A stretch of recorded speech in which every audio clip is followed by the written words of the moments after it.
يسألونك عن الأهلة قل هي مواقيت للناس والحج وليس البر بأن تأتوا البيوت من ظهورها ولكن البر من اتقى وأتوا البيوت من أبوابها واتقوا الله لعلكم تفلحون صدق اللہ العظیم۔ دوسرا سپارہ سورۃ البقرہ اور آیت نمبر 199 آج کے درس میں پڑھی ہی ہے۔ اللہ رب العزت ارشاد فرماتے ہیں یسألونک عن الأہلہ، اے نبی یہ لوگ آپ سے چاند کے بارے میں پوچھتے ہیں۔ قل ہی مواقیت للناس والحج، تو آپ ان کو کہہ دیں کہ جو چاند ہیں یہ لوگوں کے لیے اور حج کے لیے وقت بتانے کے، وقت کی شناخت کے آلے ہیں۔ وَلَيْسَ الْبِرُّ بِأَن تَأْتُوا الْبُيُوتَ مِن ظُهُورِهَا، اور یہ بھی ان کو بتا دیں کہ یہ کوئی نیکی نہیں ہے کہ تم اپنے گھروں میں آؤ من ظُهُورِهَا، ان کی عقبی جانب سے، پچھلی جانب سے۔ وَلَكِنَّ الْبِرَّ مَنِ اتَّقَى، نیکی تو یہ ہے اس بندے کی ہے جو اللہ سے ڈر جائے۔ وَأْتُوا الْبُيُوتَ مِنْ أَبْوَابِهَا، تم آیا کرو اپنے گھروں میں ان کے دروازوں سے۔ وَاتَّقُوا اللَّهَ لَعَلَّكُمْ تُفْلِحُونَ، اللہ سے تم ڈرو تاکہ تم کامیاب ہو جاؤ۔ اس وقت جو تاریخ کے اعتبار سے حساب و کتاب کے لیے جو دو طریقے چل رہے ہیں وہ دو ہیں، ایک کو کہتے ہیں شمسی حساب، دوسرے کو کہتے ہیں قمری۔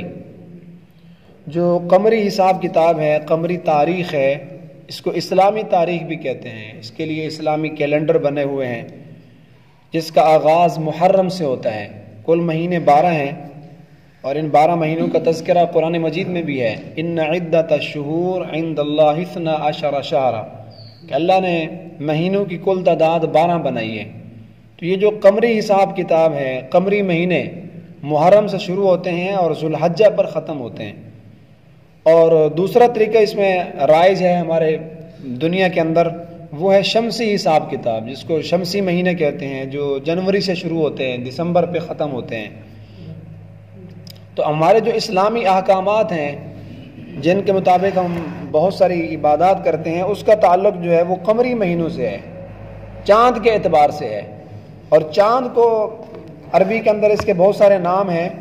جب پہلی تاریخ کا چاند ہوتا ہے، جب پہلی تاریخ کو نظر آتا ہے تو اس کو عربی کے اندر ہلال کہتے ہیں، جو یہاں اس آیت میں بھی بولا گیا، اس کی جمع اہلہ، یسألونک عن الاہلہ۔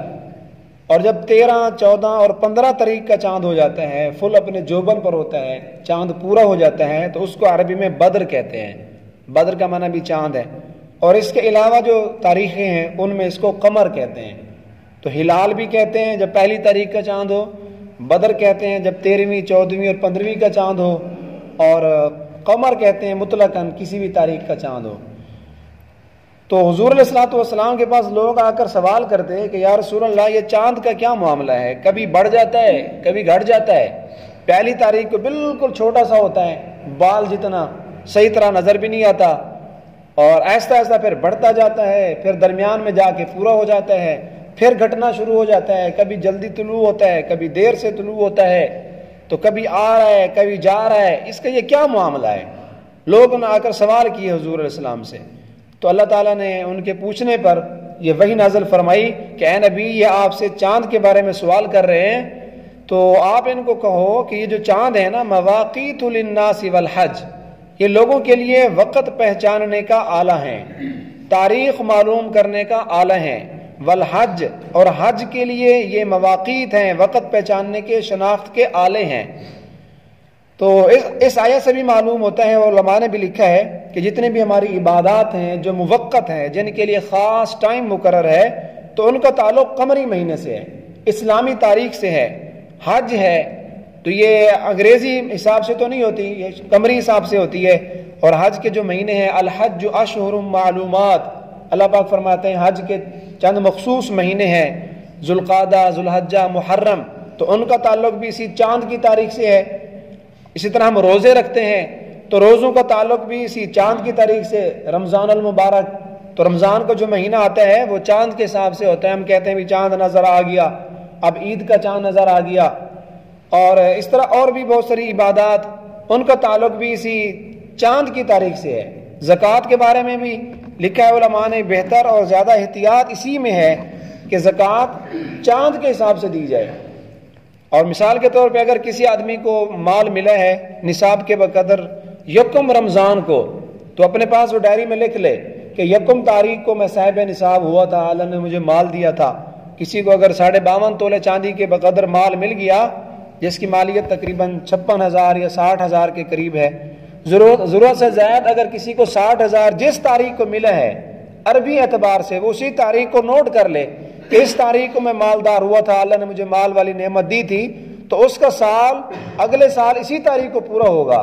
یکم رمضان کو کسی کو مال ملا تو وہ زکوٰۃ یکم رمضان کو ہی دے دے۔ زکوٰۃ کے لیے کوئی خاص وقت متعین نہیں ہے، کیونکہ اللہ پاک نے یہ تو کہیں نہیں لکھا ہوا کہ کس بندے کو کب مال ملے گا۔ جب بھی کسی کو مال مل جائے اور اس کے اوپر زکوٰۃ واجب ہو جائے، جون سا بھی مہینہ ہو، تو عربی کے اعتبار سے، قمری مہینوں کے اعتبار سے اس کو نوٹ کر لیں اور اسی تاریخ کو پھر اپنی زکوٰۃ دیں۔ اگر کوئی آدمی انگریزی حساب سے، شمسی حساب سے زکوٰۃ دیتا ہے تو اس کے لیے بہت بڑا علماء نے ایک نقصان لکھا ہے۔ بعض نے تو یہ بھی لکھا ہے کہ قیامت کے دن بندہ پکڑا جائے گا۔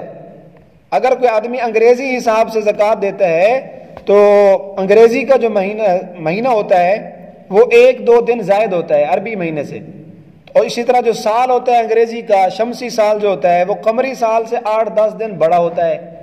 تو اس طرح علماء نے لکھا ہے کہ اگر کوئی بندہ 35-36 سال شمسی حساب سے زکوٰۃ دے گا تو اس کا عربی اعتبار سے 1 سال کم ہو جائے گا، کیونکہ ہر سال جو ہے شمسی سال 10 دن بڑا ہوتا ہے، تو 35-36 سال بعد 360 دن کا فرق پڑ جائے گا۔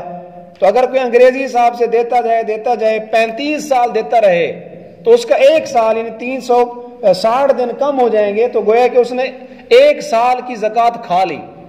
اور کسی طرح اگر کوئی عمر رسیدہ مسلمان ہے، اس کی عمر 72 سال ہو گئی ہے، تو 72 سال بعد 2 سال کا فرق پڑ جاتا ہے، کیونکہ ہر سال جو ہے 10 دن، یہ عربی جو مہینہ ہوتا ہے چھوٹا ہوتا ہے، تو 72 سال بعد 2 سال کا فرق پڑ گیا۔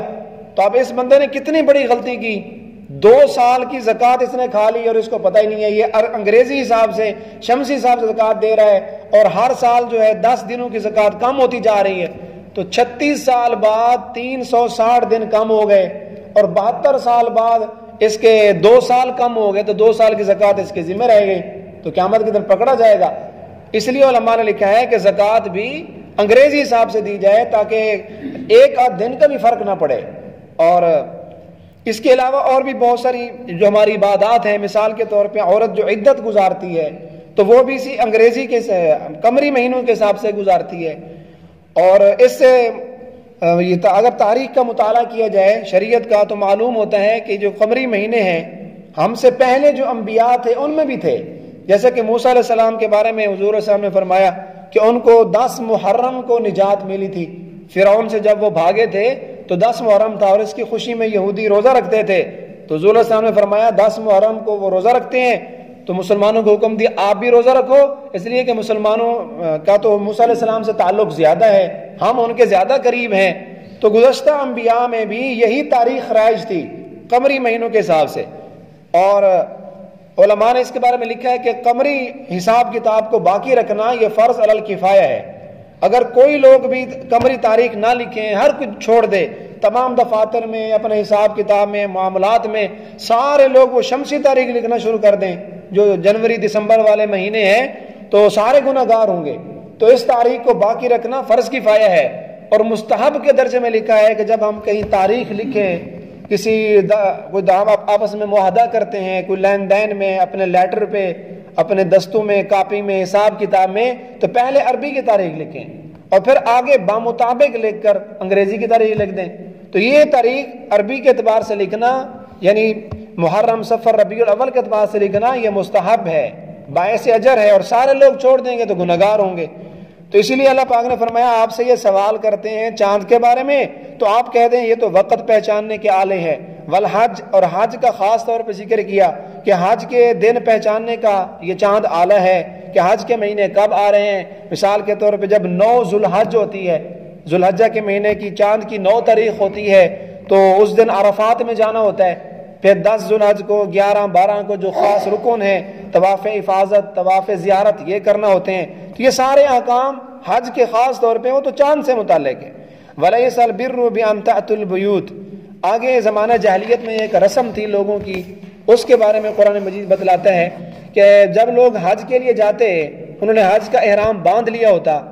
یہ مسئلہ اس لیے بیان فرما رہے ہیں اللہ پاک کیونکہ پیچھے حج کا ذکر آیا کہ یہ مہینے حج کے پہچاننے کے آلے ہیں. تو حج کے متعلق جو ایک کوتاہی تھی زمانہ جاہلیت میں کہ جب کوئی بندہ حج کے لیے جاتا اور احرام باندھ لیتا تو تھوڑا سا اس نے سفر کر لیا ہوتا، اگر اس کو کوئی چیز بھول گئی ہوتی، گھر سے دوبارہ اٹھانے کے لیے آتا، مثلا رقم بھول گئی ہے یا اور کوئی کپڑے وغیرہ کوئی چیز بھول گئے ہیں، جب وہ اٹھانے کے لیے آتے تو دروازوں سے نہیں آتے تھے، گھر کی پچھلی جانب سے اس کو سوراخ کرتے اور اس کے گھروں کی پچھلی جانب سے گھر میں داخل ہوتے. کہتے ہم بھول گئے تھے، اب ہم آئے ہیں تو ہم دروازوں سے داخل نہیں ہو سکتے، ہمارا حق نہیں بنتا، ہم دروازوں سے آئیں.